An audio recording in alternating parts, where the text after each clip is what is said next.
சோம்பேறி சிக்கன் எப்படி செஞ்சு நம்ம பார்க்கலாம் வாங்க. அதுக்கான அரை கிலோ சிக்கன் எடுத்துக்கிட்டேன். நல்லா சுத்தமாக கழுவி எடுத்துக்கலாம். அரை கிலோ சிக்கன் எடுத்தாச்சு. சைஸ் வெங்காயம் நீல வாக்கில் அதையும் கட் பண்ணி போட்டுக்கலாம். தக்காளி அதையும் கட் பண்ணி போட்டுக்கலாம். வெறும் மிளகாத்தூள்,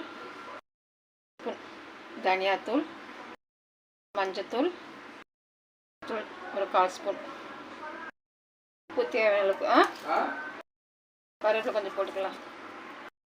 மசாலா 1/4 ஸ்பூன் நம்ம கலந்து கொடுத்துக்கலாம்.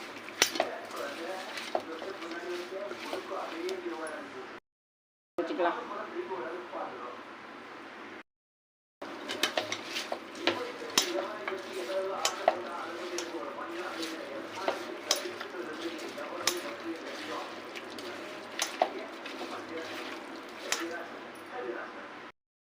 பத்துக்கும் ஒரு 5 நிமிஷம் அப்படியே விடலாம்.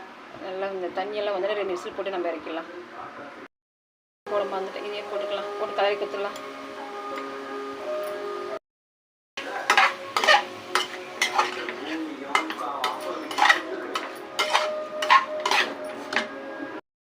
தண்ணியெல்லாம் அதிலே விட்டு பாருங்க. இன்னும் கொஞ்சம் தண்ணி வந்து 2 விசில் நம்ம போட்டுடலாம். மூடி தண்ணி நல்லா வந்துடுச்சு. இப்போ இந்த நம்ம விசில் போட்டு எடுத்து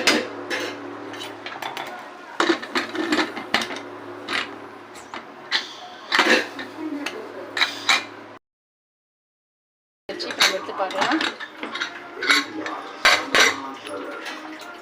பாருங்கள் எப்படி சோம்பேறி சிக்கன் சூப்பராக வேச்சு பாருங்கள். நீங்களும் ட்ரை பண்ணி பாருங்கள். இந்த பேச்சுலர்ஸ் வந்து ஈஸியாக இருந்து செய்யுதுன்னு சொல்லிட்டு இது சப்பாத்தி கூட ரைஸ் கூட ரசம் தொட்டுக்க சாப்பிட்டு சூப்பராக இருக்கும். நீங்களும் ட்ரை பண்ணி பார்த்துட்டு இந்த வீடியோ பிடிச்சா சப்ஸ்கிரைப் பண்ணி லைக் பண்ணி கமெண்ட் ஷேர் பண்ணி தேங்க்யூ. நாளைக்கு பார்க்கலாம்.